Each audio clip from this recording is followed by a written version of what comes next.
Hello hello hello.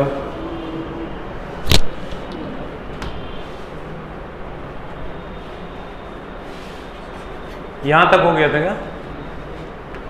नहीं, यहाँ तक हो गया था, यहाँ तक हुआ था ना। हमने कहा था सर, जब बाहरी लोड प्रतिरोध आंतरिक प्रतिरोध की अपेक्षा कम हो, R का मान अगर ग्रेटर देन R हो, श्रेणी के समानांतर, तो बैटरी को सीरीज में जोड़ेंगे। और अगर R लेस देन R हो, पैरेलल में, और R इक्वल टू R हो, तो मिक्स्ड में जोड़ेंगे। यही मामला है। अब देखो, अगले में चलते हैं।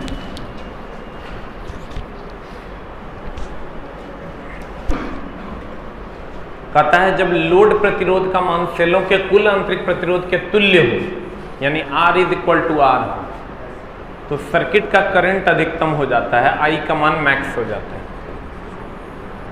ये आपको ध्यान में रखना होगा। जब लोड रेजिस्टेंस जो है और इंटरनल रेजिस्टेंस दोनों बराबर हो जाएगा तो सर्किट का करंट मैक्सिमम हो जाता है। एक चीज का और ध्यान रखना है सर, कि बैटरी की क्षमता को एम्पियर आवर में व्यक्त करते हैं। किसमें व्यक्त करते हैं? बैटरी की क्षमता को, सबको गुड इवनिंग है, बैटरी की क्षमता को एम्पियर आवर में व्यक्त करते हैं। बैटरी की क्षमता को किसमें व्यक्त करते हैं? एम्पियर आवर में व्यक्त करते हैं। अगर बैटरी की क्षमता एम्पियर आवर में कहेगा, बैटरी की इफिशियंसी कितनी होगी? इफिशियंसी के लिए हमेशा ध्यान रखिएगा सर कि आउटपुट बाय इनपुट होता है। किसी भी चीज़ की इफिशियंसी अगर आपको निकालनी है तो वो आउटपुट बाय इनपुट होती है।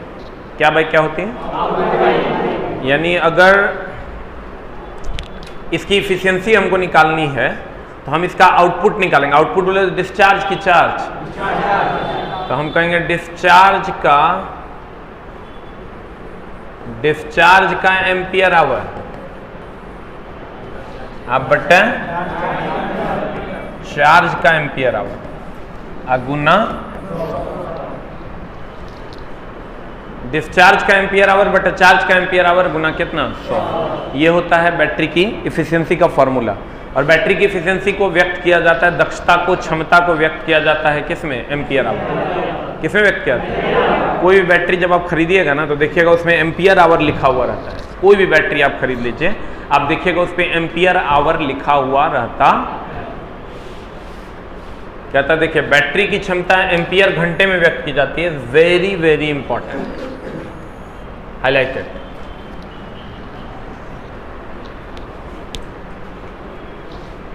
कहता है बैटरी की क्षमता बराबर धारा एम्पियर में गुना समय किसमें? घंटा। बैटरी की क्षमता अगर हम बात करें तो धारा हो जाएगा किसमें? धारा किसमें हो जाएगा? एम्पियर में।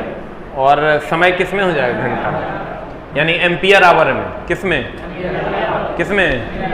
Ampere hour. अब कहता है बैटरी की एम्पियर घंटा दक्षता, एम्पियर आवर में प्रतिशत अगर हम निकालते हैं, डिस्चार्जिंग इन एम्पियर घंटा बटा चार्जिंग इन एम्पियर घंटा गुना कितना? 100। यानी डिस्चार्ज बटा चार्ज गुना 100। अब आते हैं सर, कभी कभी क्या होता है,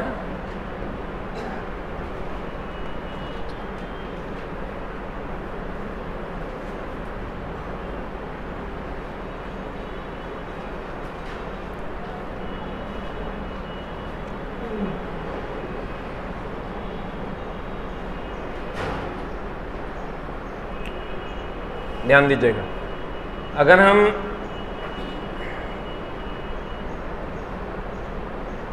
बैटरी की बात करें सर, तब एम्पियर आवर में तो दक्षता व्यक्त की ही जाती है। बैटरी की दक्षता को वाट आवर में भी व्यक्त करते हैं। किसमें व्यक्त करते हैं? तो सर अगर इसमें हमको दक्षता निकालना होगा एम्पियर आवर में, तो ये हो जाएगा discharge in ampere hour, discharge in ampere hour बटा डिस्चार्ज इन एम्पियर आवर। यहां अगर हमको दक्षता निकालना होगा वाट आवर में, हम कहेंगे डिस्चार्ज इन वाट आवर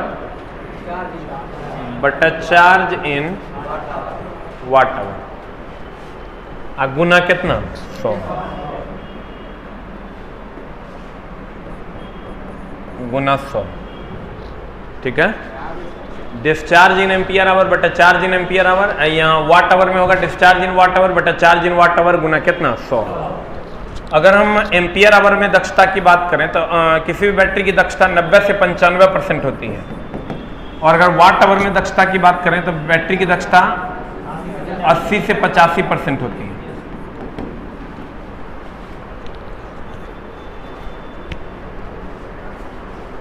अगर हम सर एम्पियर आवर में दक्षता की बात करें तो ये 90 से 95%, और अगर वाट आवर में दक्षता की बात करें तो 80 से 85%, ठीक है। अब मामला ये है सर कि एम्पियर आवर वाट आवर दोनों अगर ऑप्शन में रहेगा तो आंसर आप एम्पियर आवर मारिएगा। अगर एम्पियर आवर और वाट आवर दोनों ऑप्शन में रहे तो आंसर क्या मारिएगा? एम्पियर आवर, वाट आवर नहीं मारिएगा। अब मामला ये है सर कि जैसे किसी भी बैटरी की दक्षता को कैसे आप पता कीजिएगा ये बैटरी बहुत ज़्यादा दक्ष है कि बैटरी दक्ष नहीं है, ये कैसे पता कीजिएगा? इसको पता करने के लिए हम लोग उसके डिस्चार्जिंग की दर को देखते हैं। अगर बैटरी तेजी से डिस्चार्ज हो गया तो कहेंगे बैटरी गड़बड़ है, अगर बैटरी तेजी से डिस्चार्ज नहीं हुआ तो कहेंगे बैटरी ठीक है। यानी कभी कभी देखना कोई बैटरी होता है ना वो बहुत तेजी से डिस्चार्ज हो जाएगा। अगर तू बैटरी मेरे दोस्त देखा होगा तो कोई बैटरी देखना कि बहुत तेजी से तुम्हारा वो डिस्चार्ज हो जाता है, बहुत ज़्यादा तेजी से। तो जब वो बैटरी बहुत ज़्यादा तेजी से डिस्चार्ज हो जाता है तो हम कहते हैं कि बैटरी ठीक नहीं। अगर धीरे धीरे डिस्चार्ज हुआ तब कहते बैटरी ठीक। इसका मतलब बैटरी की दक्षता बैटरी को देख के नहीं है ना पता चलेगा। बैटरी रखा हुआ है तुम देख के ही कह देगा कि बैटरी बढ़िया है बैटरी खराब है, कह सकते हैं क्या?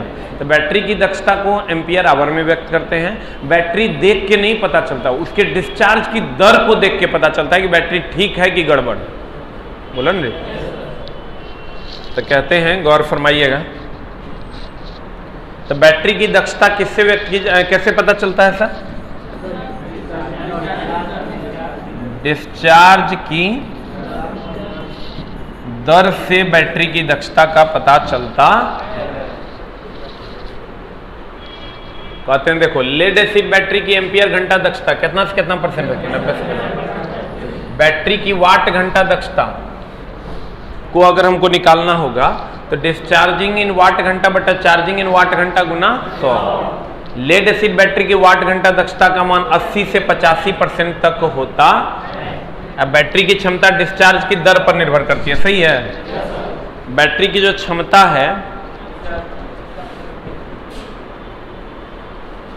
बैटरी की क्षमता डिस्चार्ज की दर पर निर्भर करती है। किस पर निर्भर करती है?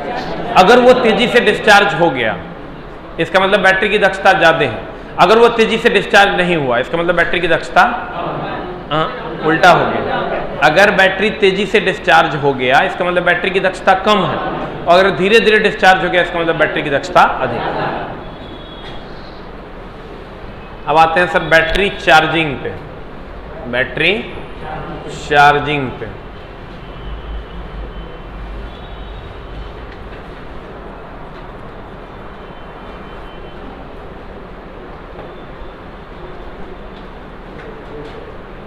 ध्यान देना। हमको ही बताओ बैटरी चार्जिंग के कुछ फैक्ट्स हैं।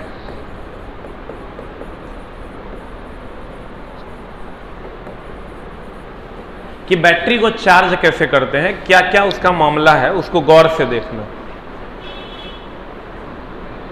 देखो कहता है टाइम टेबल पर क्लास लीजिए सर।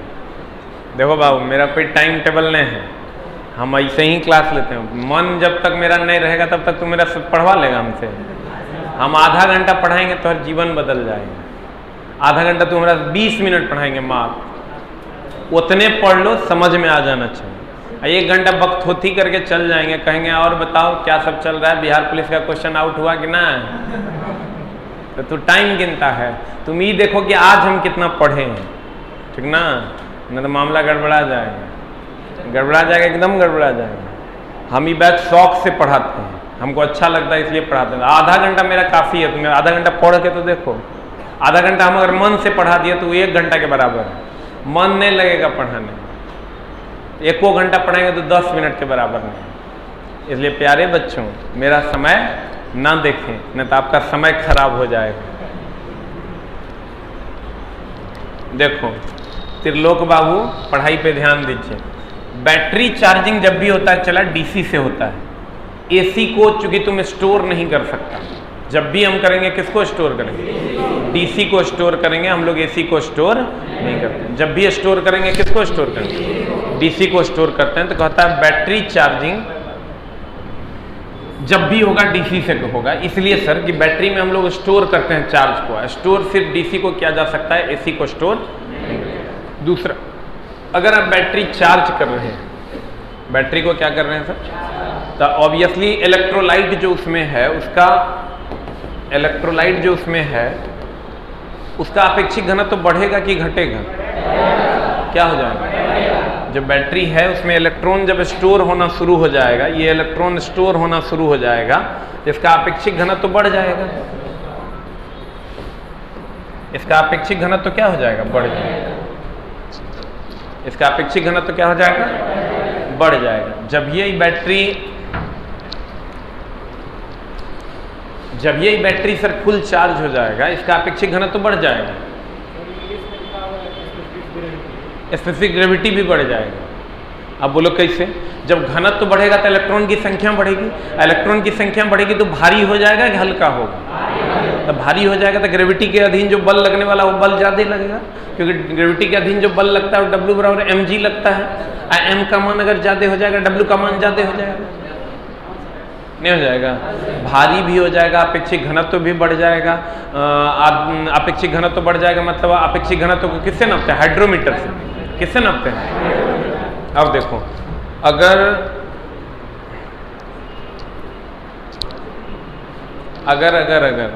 मेरी टाइमिंग है क्लास की 4:20 से लेके 5 बजे तक, 40 मिनट की आपकी क्लास है, आप आएँ, पधारें और क्लास का आनंद उठाएं, ठीक है।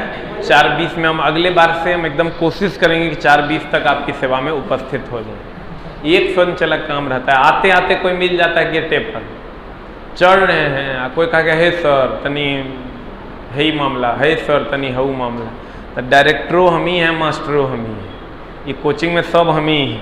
तो 100 झोल को केकरो पेमेंटे देना है तो पता चला ओकरा पेमेंट दे रहे हैं, तो कुछ ना कुछ केकरो से लेना है तो वह ले रहे हैं, कुछ ना कुछ चलते रहता है। अब सीढ़ी पे चढ़ रहे थे, अभी राहुल सर मिल गए, तब है बात, हऊ बात, 9 बात, 13 बात, है किताब, हऊ किताब, 9 किताब, 13 किताब, उनसे बात करने में 10 मिनट चला गया। लेकिन हम अगली बार से, चूँकि पैसा लिए हैं भाई, मुफ्त के तो है नहीं, तो हम इसका प्रॉपर ध्यान रखेंगे कि आपकी क्लास 4:20 तक स्टार्ट हो, लेकिन इस पर कोई चर्चा नहीं, कभी कभी 25 भी हो सकता है, लेकिन हम कोशिश करेंगे। अपेक्षित चलो फैक्ट को देखो कि समझ में आ रहा है कि नहीं। घंटा गिनेगा, ढेरी मास्टर घंटा गिन के पढ़ लो, हम घंटा गिन के नहीं पढ़ाते हैं। बैच खत्म करने के लिए तोरा लग रहा है पढ़ा रहे, हमरा लग रहा है जितना तोरा समझ में आ जाए उतना से काम हो जाए। अब की होगा, ज़्यादा से ज़्यादा 10 दिन लेट होगा, ओकरा ज़्यादा कुछ होना है। हम अगर तनी लेट से आएंगे तो कई दिन लेट होगा, 10 दिन लेट होगा, 10 घंटा लेट होगा, तोरा कौन काम है, बेरोजगारी में ना है तुम, हम बेरोजगारी में। तो कहते हैं ध्यान देना, बैटरी की अगर हम बात करें, चला 4:20 तक, वैसे हम अगला क्लास से आ जाएंगे। अगर हम बैटरी की बात करें, ये डीसी से चार्ज होगा, अगर चार्ज हो जाएगा तो अपेक्षित घनत्व तो बढ़ जाएगा, द्रव्यमान भी बढ़ जाएगा, स्पेसिफिक ग्रेविटी भी बढ़ जाएगा, यानी भारी हो जाएगा, ठीक है। अब देखो कहते हैं, हमको ये बताओ, अगर बैटरी तुमको चार्ज करना है तो वोल्टेज स्थिर रहना चाहिए कि अप डाउन होते रहना चाहिए। तो कहता है व्यावसायिक रूप से, मतलब व्यापारिक रूप से जो हमारे लिए लाभकारी हो, व्यावसायिक रूप से बैटरी चार्जिंग की जो व्यावसायिक विधि है वो स्थिर वोल्टेज चार्जिंग विधि है। कौन विधि है? अस्थिर वोल्टेज चार्जिंग विधि व्यावसायिक रूप से बैटरी को चार्ज करने की उत्तम विधि है जब वोल्टेज क्या हो, अस्थिर। डीसी से चार्ज करेंगे कि एसी से? आपेक्षिक घनत्व तो बढ़ेगा कि घटेगा? इलेक्ट्रोलाइट भारी हो जाएगा कि हल्का होगा? स्पेसिफिक ग्रेविटी बढ़ेगा कि घटेगा? बढ़ेगा न रे।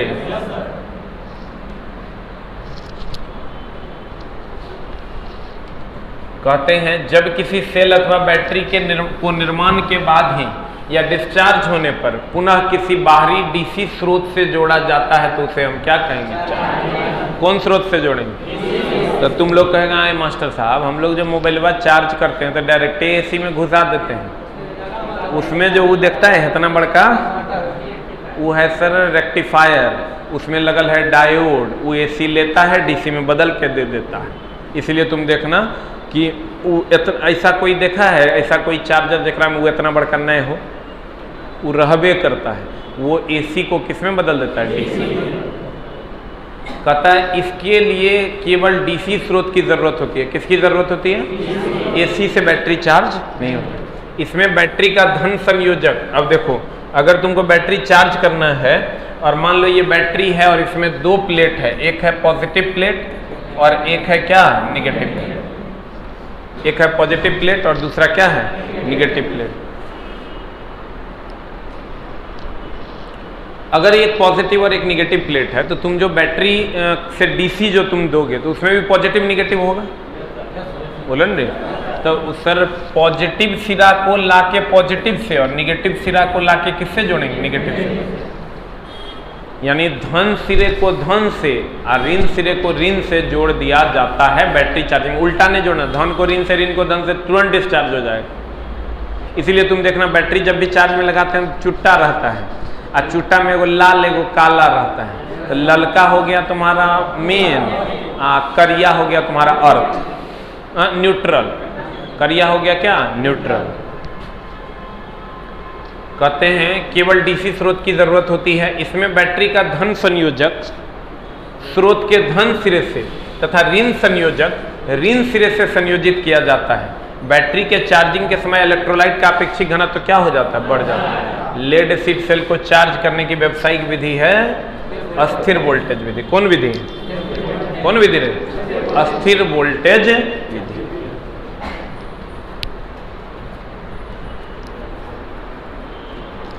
अब आ जाओ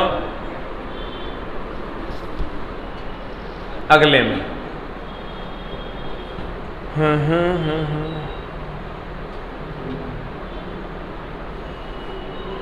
हम तुमको बताए हैं पीछे कि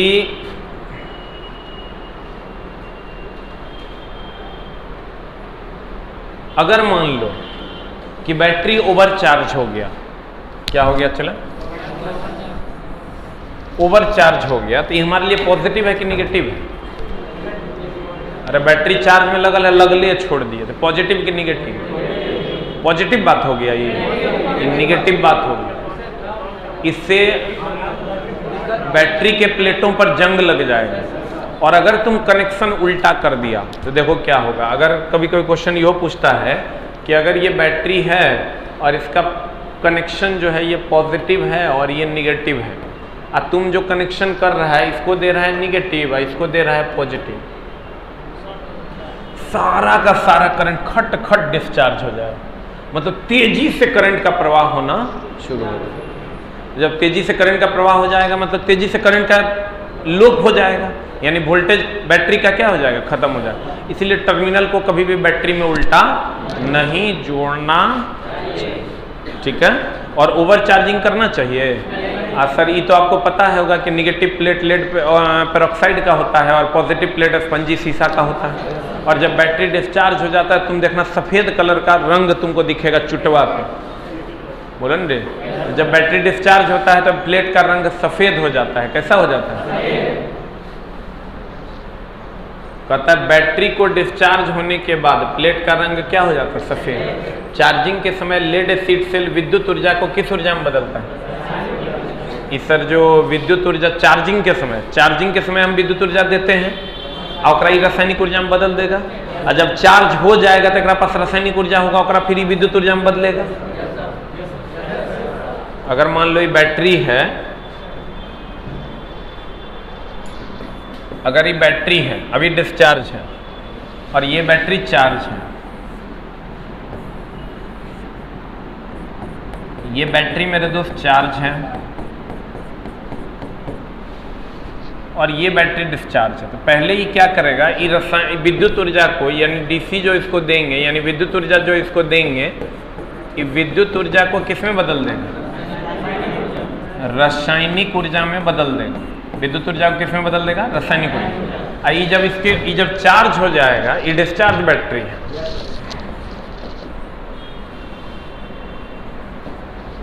और जब ये बैटरी चार्ज हो जाएगा तब इसके पास ऑलरेडी रासायनिक ऊर्जा है। ये जो रासायनिक ऊर्जा है इसको विद्युत ऊर्जा में बदल देगा।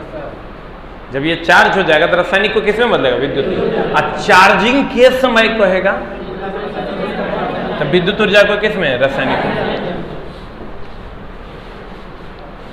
कहता चार्जिंग के समय लेड एसिड सेल में विद्युत ऊर्जा को रासायनिक ऊर्जा में परिवर्तित कर देता। चार्जिंग के समय लेड एसिड सेल कौन ऊर्जा को, चार्ज हो रहा है तो विद्युत ऊर्जा लेगा और रासायनिक ऊर्जा में बदल देगा। अब कहता है जब लेड एसिड बैटरी को चार्ज किया जाता है तो पॉजिटिव प्लेट किसका, लेड पेरोक्साइड, तथा निगेटिव प्लेट किसका, स्पंजी शीशा। बैटरी में ओवर चार्जिंग होने पर उसका, अब बताओ अगर ओवर चार्जिंग हो गया, ओवर चार्जिंग अगर हो गया, मान लो बहुत ज्यादा चार्ज हो गया, मतलब बहुत ज्यादा इलेक्ट्रॉन हो गया, तो इसके अंदर जो प्रतिरोध जनरेट होगा वो ज्यादा होगा कि कम होगा। अगर मान लो कम चार्ज है तो कम चार्ज है तो इलेक्ट्रॉन की संख्या कम होगी। तो कहता है गौर से देखिएगा, अगर ये बैटरी ओवरचार्ज हो गया, ओवरचार्ज हो गया मतलब इलेक्ट्रॉन की संख्या ज्यादा कि कम, ओवरचार्ज हो गया मतलब इलेक्ट्रॉन की संख्या ज्यादा न हो, तो ओवरचार्ज हो गया तो इलेक्ट्रॉन की संख्या ज्यादा, इलेक्ट्रॉन की संख्या ज्यादा, तो भैया इसके अंदर का प्रतिरोध बढ़ जाएगा। अब प्रतिरोध बढ़ेगा तो विद्युत धारा का विरोध होगा, विरोध होगा तो हीट होगा ज्यादा। कहीं पर भी देखना तुम तार में जहां ज्वाइंट दोगे ना वहां विद्युत धारा का विरोध होता है तो वहां हीट ज्यादा होता है, बोलन रे। नॉर्मली तुम देखना जहां भी ये जैसे यहाँ जोड़ है ना, तो जोड़ रहेगा, जहां जोड़ रहेगा वहां हीट ज्यादा होगा करंट, क्योंकि विरोध ज्यादा होता है। तो जब यहाँ से करंट जाएगा ना तो इसका विरोध ज्यादा होगा, विरोध ज्यादा होगा तो गर्माएगा, गर्माएगा तो पानी जो है इसका वाष्प बन के उड़ने लगेगा। इसीलिए जब बैटरी ओवर चार्जिंग हो जाए तो उसको सर ओवर चार्ज से बचाना चाहिए, नहीं तो पानी घट जाएगा, सल्फ्यूरिक एसिड वाष्पीकृत हो जाएगा, तो तब प्लेट से नीचे, ये प्लेट होगा इसमें, प्लेट से नीचे अगर चल जाएगा इलेक्ट्रोलाइट विद्युत अपघट्य का लेवल, तो भैया वो क्या होने लगेगा, क्या होने लगेगा, क्षमता घट जाएगा। तो कहते हैं मेरे दोस्त बैटरी के ओवर चार्जिंग होने से उसका आंतरिक प्रतिरोध बढ़ने के साथ साथ पानी कम हो जाएगा और गैस का उत्सर्जन क्या हो जाएगा, अधिक। कहते यदि चार्ज करते समय बैटरी का कनेक्शन गलत हो जाए तो यह बहुत अधिक करंट लेगा कि कम करंट लेगा, इसलिए कनेक्शन उल्टा नहीं करना चाहिए। अब देखो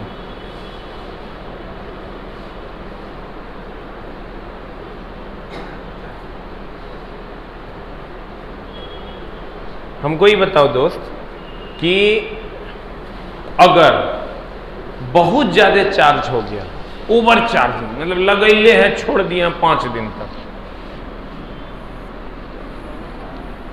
अगर मान लो चला कि बहुत ज्यादा बैटरी चार्ज हो गया, बहुत ज्यादा ओवर चार्जिंग, ओवर चार्जिंग होगा तो ये जो प्लेट होगा इसके अंदर ये गर्म होगा बहुत ज्यादा कि ठंडा होगा, गर्म होगा तो कोई भी चीज गर्म होने के बाद टेढ़ा हो जाएगा, बोलो ना। तो इसके अंदर का प्लेट ओवर चार्जिंग के कारण टेढ़ा हो जाता है, जिसके इसकी क्षमता क्या हो जाती है, घट। एक होता है स्थिर वोल्टेज चार्जिंग विधि, एक होता है स्थिर करंट चार्जिंग विधि, उस पर भी हम लोग देखेंगे। अच्छा एक बात बताओ, प्लेट बैटरी की जो क्षमता है वो प्लेट के क्षेत्रफल पर निर्भर करेगा कि नहीं करेगा, नहीं करेगा। तो कहते हैं मेरे दोस्त पहले ये दोनों देख लो, यदि बैटरी की चार्जिंग रेट बहुत अधिक हो, मतलब बहुत तेजी से चार्ज हो रहा है, तो प्लेटों के टेढ़े होने के साथ साथ तापमान बढ़ जाएगा और गैसों का उत्सर्जन क्या होगा, क्यों अधिक होगा, क्योंकि हीट जनरेशन अधिक होगा, क्योंकि हीट जनरेशन क्या होगा, अधिक होगा। अब कहता है अस्थिर वोल्टेज चार्जिंग विधि में डिस्चार्ज से पुनः चार्जिंग में करंट का मान बढ़ता जाता है, और अस्थिर करंट चार्जिंग विधि में डिस्चार्ज से पुनः चार्जिंग तक सप्लाई वोल्टेज अस्थिर रहता है। ये तुमको याद करने की जरूरत नहीं है, पूछता नहीं है, और नहीं तो तुमको याद ही रखना होगा कि अस्थिर वोल्टेज चार्जिंग विधि में क्या होता है, करंट का मान बढ़ता है, और अस्थिर करंट चार्जिंग विधि में सप्लाई वोल्टेज का मान क्या रहता है, अस्थिर रहता है।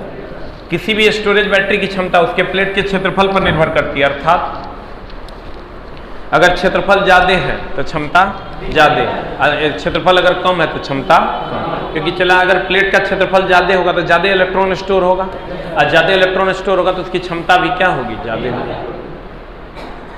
एक है ट्रिकल चार्जिंग, नाम सुने हो? ये होता क्या है सर? कभी ऐसा देखा है कि हम लोग कहते हैं बैटरी साफे डिस हो गया, अगर साफे डिस्चार्ज हो जाएगा, साफ एकदम एक रत्ती चार्ज नहीं, अगर बैटरी साफे डिस्चार्ज हो गया, एक को जरा सा चार्ज नहीं, तो हम लोग क्या करते हैं सर कि बैटरी को ले जाते हैं चार्ज करने के लिए। घर पे आप साफे बैटरी को चार्ज कर दीजिए, चार्ज जो इन्वर्टर आप लगाए हुए हैं उठे हुए नहीं करेगा चार्ज, अलग से तब उसको ले जाके चार्ज करवाना होता है। वो चार्ज को ट्रिकल चार्जिंग कहते हैं। कौन चार्जिंग कहते हैं सर? उसी को हम ट्रिकल चार्जिंग कहते। इसमें होता क्या है, इसमें जब तुम दुकानदार के पास जाओगे तो उसको करंट कंट्रोलर से गुजारता है। एक होता है करंट कंट्रोलर, इससे होकर करंट को गुजारेगा, और मात्र जो टोटल चार्जिंग का जो करंट होता है, जितना में चार्ज होता है, उसका मात्र 2 से 3% देगा करंट, और धीरे धीरे करके उसमें चार्ज को क्या करेगा, स्टोर करेगा। तो धीरे धीरे जब केमिकल रिएक्शन होना स्टार्ट हो जाता है तब फिर बैटरी चार्ज उठाना शुरू करता है। तो कहते हैं मेरे दोस्त, इसी को हम ट्रिकल चार्जिंग कहते हैं। जो चार्जिंग जितना पे हो रहा था उसका कितना परसेंट, कहते हैं। अब देखो ये सर होता कब है, ये बहुत सारा कंडीशन है, लेकिन एक कंडीशन ये है कि ये जैसे प्लेट है, इस पर सल्फोनेशन हो जाता है, मतलब लेड सल्फेट का एक परत जम जाएगा। किसका परत जम जाएगा? लेड सल्फेट का एक परत जम जाते हैं। अरे ऑनलाइन वालों पर भी ध्यान है। अब तुम एक वो चीज बार बार पूछते हो, बताओ किताब कब आएगी, जब आएगी तो बता देंगे। फिर दूसरा बात पूछते हो ALP की वैकेंसी कब आएगी, आएगी तो केकरो से छुपल है, वो है छुपा के रखने वाला चीज़। 3 साल हो गया है नहीं आया है। पिछली बार हर 2 साल पे देता था 25,000 वैकेंसी, पिछली बार 4 साल पे दिया तो 65,000 वैकेंसी दिया। इस बार 3 साल हो गया है, जब न तब दे देगा। अगला फरवरी आएगा तो 4 साल हो जाएगा। तो वैकेंसी सर बहुत जल्द आने वाला है, और चुनाव आएगा तो वैकेंसी भी आएगा। हो सकता है इस साल के अंत में दे दे या अगले साल के फर्स्ट में दे दे, 2 में से कोई एक होगा। और वो तो होना ही होना है, बिना ड्राइवर के ट्रेन चलते ही रहे। ऐसा रहता कि अब बिना ड्राइवरी के ट्रेन चलेगा। और ड्राइवर को प्राइवेट से भर्ती करवा सकता है? ड्राइवर को प्राइवेट से भर्ती करवाएगा तो ट्रेन हुगली नदी में कूदेगा, नहीं कूदेगा। तो ड्राइवर की प्राइवेट से भर्ती भी नहीं हो सकती। और सरकार ने ये क्लियर भी किया है लोकसभा में कि ऑपरेटिंग पोस्ट की जितनी भी बहाली है सेफ्टी कैटेगरी की, उस पर कोई भी प्राइवेटाइजेशन नहीं। ये सरकार ने ये बातें क्लियर कर दी। तो वैकेंसी तो आनी ही आनी है। थोड़ा सा मोदी जी भी अपना फायदा देख के लाएंगे, अस्थिर से चुनाव सटा के लाएंगे ताकि मामला जो है 2024 तक खिंचा जाए। तो सर 22 में वैकेंसी देंगे या 21 लास्ट में देंगे, 22.5 या 23 में एग्जाम लेंगे PT, और 24 में मेंस लेके ज्वाइनिंग शुरू कर देंगे। ये तो सरकार का ही प्लान है, ये होबे करेगा। तो सर उस पर आपको एकदम, अब ये बात आप पूछिएगा, कहिएगा ऑनलाइन पे ध्यान नहीं देते हैं, तो चलिए हम आपकी सारी बातें बता दिए हैं। और दूसरा कि आप लोगों का सर शिकायत है कि हम लेट से आते हैं, तो अगली बार से हम 4:15 तक पधार देंगे, एकदम 4:15 तक पधार देंगे। लेकिन एक भी बात अगर कह दिया उल्टा कि आज का लेट हुआ, तो हम वो बच्चा को भगा देंगे। ये बात तुम जान लो। छोटा कभी कभार लेट हो जाता है, तुम कंटेंट पे ध्यान दो ना। मामला एकदम गंभीर है, तुम कंटेंट पे ध्यान ही नहीं देता है। कंटेंट पे ध्यान देगा तो मेरा टाइम तुम नहीं देखेगा, लेकिन तुम कंटेंट पे नहीं, हमारे टाइम पे ध्यान दे ले। तो अलाउद्दीन को भेज देते हैं, 1 घंटा के बदला 1.5 घंटा पढ़ा देगा, भेज दें, पढ़ो न रे छोटा सा। अब देखो कहते हैं कि ट्रिकल चार्जिंग कब होता है, जब इस पे सल्फोनेशन होता है। सल्फोनेशन का मतलब सर इस पे लेड सल्फेट की परत जम जाती है। किसकी परत जम जाती है? जब लेड सल्फेट की इस पर परत जम जाती है तो ये बैटरी चार्ज नहीं लेगा, क्योंकि भैया बैटरी तब चार्ज लेगा ना जब इस पर इलेक्ट्रॉन जमा होगा, और उस पर पहले से लेड सल्फेट जमा है तो इलेक्ट्रॉन कहाँ जमा होगा? इलेक्ट्रॉन जमा नहीं हो पाएगा। तो नहीं हो पाएगा तो सर इसीलिए इस पर ट्रिकल चार्जिंग करते 2 से 3% का मात्र करंट देते हैं, और धीरे धीरे ये हटने लगता है, धीरे धीरे ये हटने लगता है, और जब ये धीरे धीरे हटने लगेगा तब इस पर इलेक्ट्रॉन आकर फिर से क्या हो जाएगा? जमा हो जाएगा। तो कहते हैं ट्रिकल चार्जिंग क्या है? सल्फोनेशन या सल्फेशन दोष युक्त लेड एसिड बैटरी को पुनर्जीवित करने के लिए अति निम्न विद्युत धारा सामान्य चार्जिंग धारा का 2 से 5% या 2 से 3% पर आवेशित करना क्या कहलाता है? ट्रिकल चार्जिंग कहलाता। अगला कुछ महत्वपूर्ण तथ्य है। हमको एक बात बताओ, बैटरी का डिस्चार्ज होगा तो बैटरी के डिस्चार्ज के समय वोल्टेज घटेगा कि बढ़ेगा? ऑब्वियसली अगर बैटरी डिस्चार्ज होगा तो वोल्टेज घट जाएगा, नहीं होगा रे? बैटरी के डिस्चार्जिंग के समय सेल का वोल्टेज घट जाता है, सही कि गलत? फिर कहता है, ध्यान देना, अगर विद्युत विच्छेदन होगा, विद्युत विच्छेदन का मतलब हुआ अगर H2SO4 है, ये टूट जाएगा H++ SO4 माइनस में। कृपया हम पे ना गुस्साएं, हम कोशिश करेंगे सर कि अगली क्लास से टाइम पर आएँ।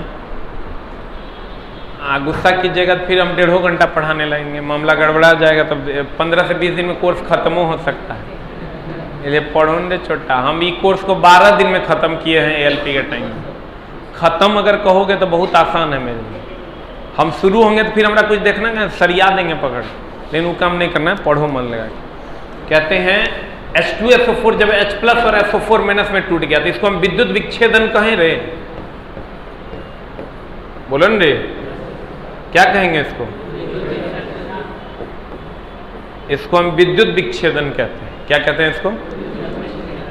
तो जब विद्युत विच्छेदन होगा तो विद्युत धारा का प्रवाह तेजी से होगा कि धीरे धीरे होगा?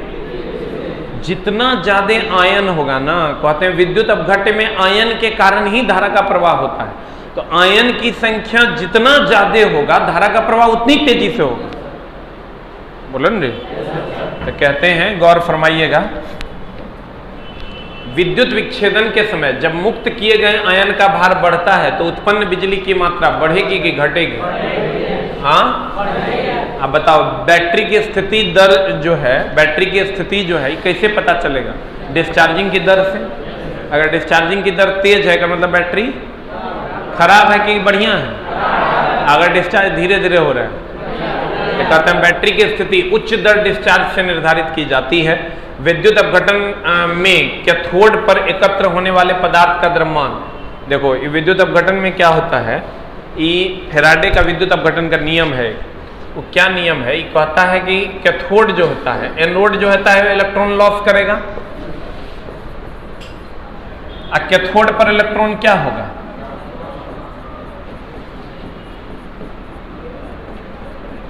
इस पर इलेक्ट्रॉन जमा होगा।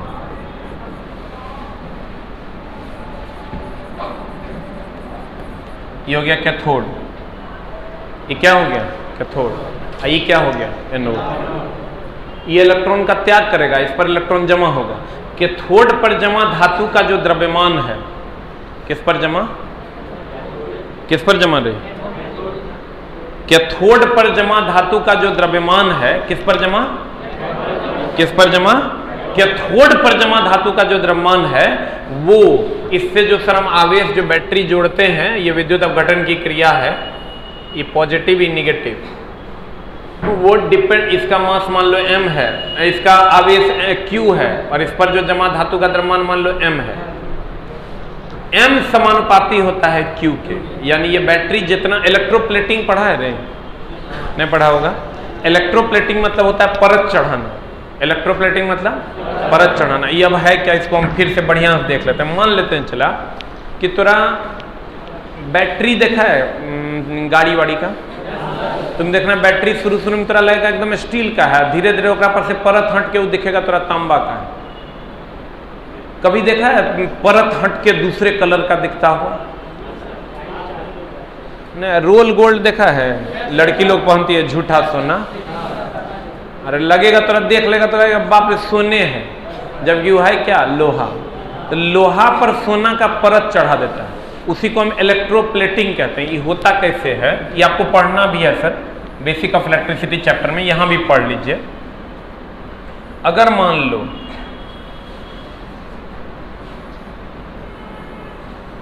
ध्यान से समझना,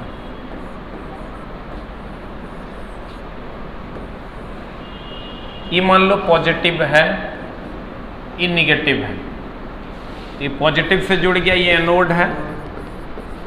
देखो इसी में लड़का कंफ्यूज रहता है। बच्चा क्या कंफ्यूज रहता है, एनोड कैथोड में। इलेक्ट्रोकेमिकल सेल जो तुमको हम बताएं वहां उल्टा होता है, यहां सीधा होता है। ये एनोड है और ये क्या है, कैथोड। अब तुम इसको ये कॉपर का ले लो, ये आयरन का ले लो, ले लिया ना। अभी कॉपर पर से सारा इलेक्ट्रॉन मूव करना शुरू हो जाएगा और ये इलेक्ट्रॉन मूव करके इस पे चढ़ने लगेगा।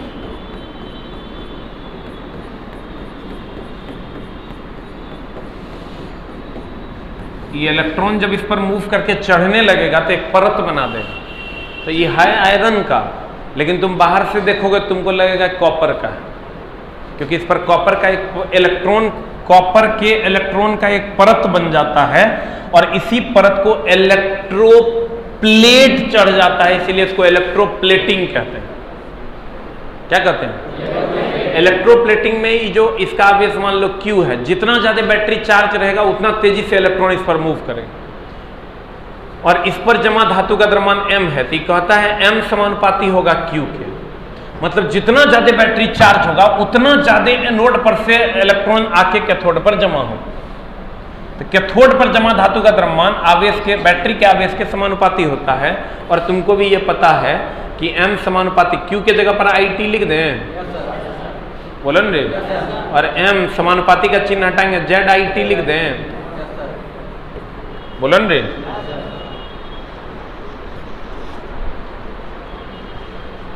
समानुपाती का चिन्ह हटाना Z आता है। Z को हम कहते हैं विद्युत रासायनिक तुल्यांक। Z को क्या कहते हैं मेरे दोस्त, विद्युत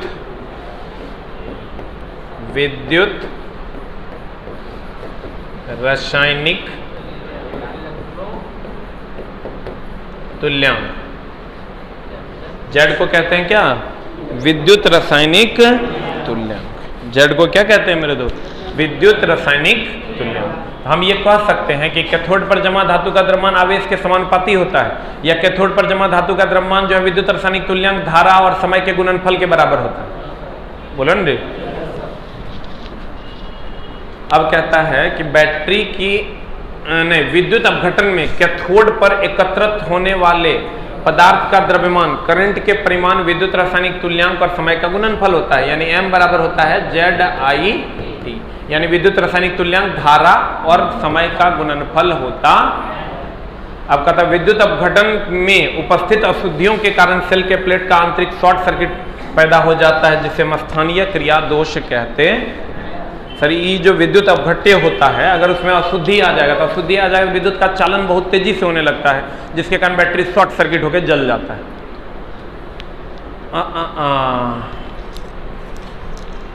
देखो अगर बैटरी पूरा चार्ज हो गया, अगर मान लेते हैं कि बैटरी पूरा चार्ज हो गया, तो पूरा चार्ज होगा तो इसमें सर बहुत ज्यादा चार्ज होगा तो गर्म होगा, बोलो न रे। गर्म होगा तो गैस बनेगा, ये जो गैस बाहर निकलता है इसको हम गैसिंग कहते हैं। ऑब्वियसली गैस बाहर छोड़ेंगे तो गैसिंग कहेंगे, बोलो न रे। तो कहता है मेरे दोस्त कि जब किसी सेल के पूर्ण चार्ज होने के उपरांत उसमें से गैस बाहर निकलती है तो इसको हम क्या कहते हैं, गैसिंग। डिस्चार्ज बैटरी का आंतरिक प्रतिरोध क्या होगा, अगर बैटरी डिस्चार्ज हो गया तो उसमें करंट का प्रवाह नहीं होगा, करंट का प्रवाह नहीं होगा तो इसका मतलब विरोध बहुत ज्यादा है। ओवर चार्जिंग होगा तब भी प्रतिरोध बढ़ जाएगा, और डिस्चार्ज हो जाएगा धारा का प्रवाह होगा नहीं। अरे धारा का प्रवाह होगा, इसका मतलब विरोध ज्यादा है कि कम है? तो कहते हैं डिस्चार्ज के समय आंतरिक प्रतिरोध बढ़ जाता है। विद्युत रासायनिक क्रिया केवल प्राथमिक सेल के लिए, प्राथमिक सेल मतलब हो गया प्राइमरी सेल के लिए रिवर्सेबल होता है कि इरिवर्सेबल? इरिवर्सेबल ना होता है रे। और द्वितीयक के लिए रिवर्सेबल। तो कहता है विद्युत रासायनिक क्रिया केवल प्राथमिक सेल के लिए इरिवर्सेबल नहीं होता है। यानी क्या होता है? इरिवर्सेबल। इसका मतलब ये फिर से चार्ज होगा कि नहीं होगा? होगा। Very good. अस्थिर वोल्टेज प्राप्त करने के लिए पावर स्रोत का आंतरिक प्रतिरोध कम होना चाहिए कि ज्यादा? ऑब्वियसली सर, अगर वोल्टेज आपको कांस्टेंट चाहिए तो रेजिस्टेंस अस्थिर होना चाहिए और कम होना चाहिए।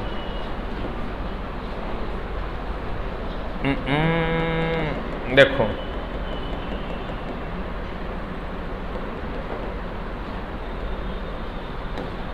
हमको ही बताओ सर, बैटरी की क्षमता को या तो एम्पियर आवर में या तो वाट आवर में व्यक्त किया जाता है। बोलो ना रे। एम्पियर आवर में दक्षता 90 से कितना और वाट आवर में दक्षता 80 से 85%। सही है ना? अब दोनों अगर ऑप्शन में रहेगा तो एम्पियर आवर ऑप्शन मारेंगे। और अगर सर हम इसकी दक्षता की बात करें तो डिस्चार्जिंग के समय एम्पियर आवर आप बटा चार्जिंग के समय एम्पियर आवर गुना 100। इसकी दक्षता की बात करें तो डिस्चार्जिंग के समय वाट आवर अब बटा चार्जिंग के समय वाट आवर गुना कितना? यही ना आंसर होगा। बोलो ना रे। बताओ बैटरी चार्ज होगा डीसी से कि एसी से? बढ़िया व्यवस्था क्या होगा जब वोल्टेज अस्थिर रहेगा कि वोल्टेज अप डाउन अस्थिर रहेगा? बोलो ना रे। और अगर बैटरी चार्ज हो जाएगा, ओवर चार्जिंग होगा तो प्रतिरोध बढ़ेगा, डिस्चार्ज हो जाएगा तब भी प्रतिरोध बढ़ेगा। और अगर सर सल्फोनेशन दोष को दूर करने के लिए ट्रिकल चार्जिंग करते हैं, उसमें 2 से 5% रहते हैं मुख्य, जितना पे चार्ज होते रहता है उसका 2 से 5% धारा पे करते हैं, उसी को हम ट्रिकल चार्जिंग कहते हैं। कौन चार्जिंग कहते हैं? कौन चार्जिंग कहते हैं? ट्रिकल चार्जिंग कहते हैं। अब बताओ बैटरी का प्लेट अगर पतला होगा तो क्षमता भी कम होगा और चौड़ा होगा तो क्षमता अधिक होगा।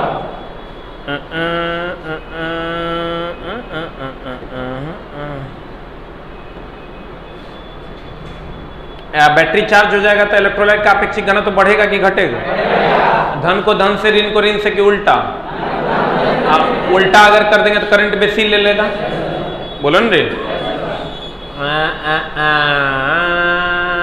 डिस्चार्ज के समय प्लेट का रंग सफेद, कनेक्शन गलत हो जाएगा तो ज्यादा करंट लेगा।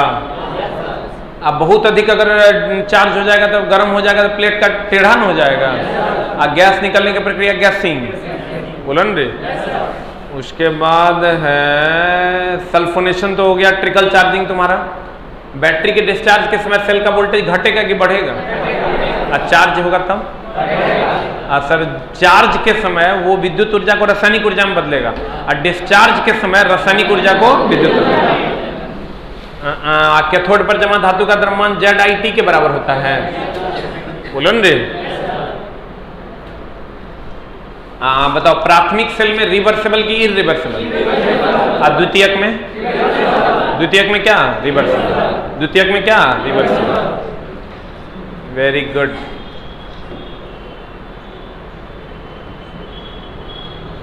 अब 1-2 पॉइंट बचा है जिसको हम लोग अगले क्लास में करके क्वेश्चन इसका शुरू करेंगे। ठीक है? Thank you very much. देखो 12 मिनट ज़्यादा पढ़ा दिए चोट्टा, तो 25 में आए तो 12 मिनट ज़्यादा हुआ तो कितना हो गया? 45-50 मिनट पढ़ा दिए मैं। तो की चाहता है?